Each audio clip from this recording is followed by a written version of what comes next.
pour l'inauguration de la centrale de cogénération biomasse de Saint-Pierre-des-Corps au niveau des magasins généraux, Marie-France Beaufils et Jean Germain sont arrivés à bord d'une draisine de la SNCF.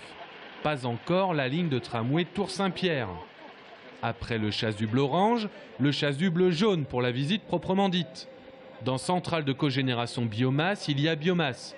Ici, c'est du bois, ou plutôt des copeaux de bois pulvérisés dans l'ensemble du foyer. On parle de 10 tonnes de bois à l'heure, 90 000 tonnes par an. En attendant le grand froid, la centrale tourne à 75% de son potentiel et bénéficie d'une technologie qui lui permet de ne se passer que de 2% de cendres déversées dans ses bennes spécifiques. La mise en service a commencé en fin février, donc on appelle ça les essais à froid, où on teste toute la partie électrique, automatisme et mécanique.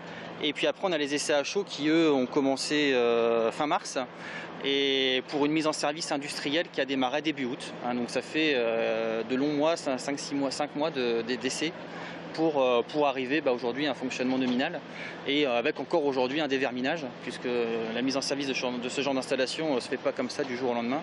Donc le déverminage qui est estimé à peu près à 1 an encore. Dans 1 an, l'on pourra aussi mesurer les économies réalisées, car dans centrale de cogénération biomasse, il y a cogénération, c'est-à-dire à la fois la production de chaleur et d'électricité.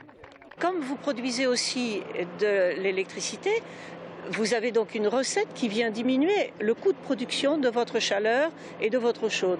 Donc tous ces éléments-là, plus une TVA abaissée, vont contribuer à faire en sorte que la thermie fournie au logement va être moins chère.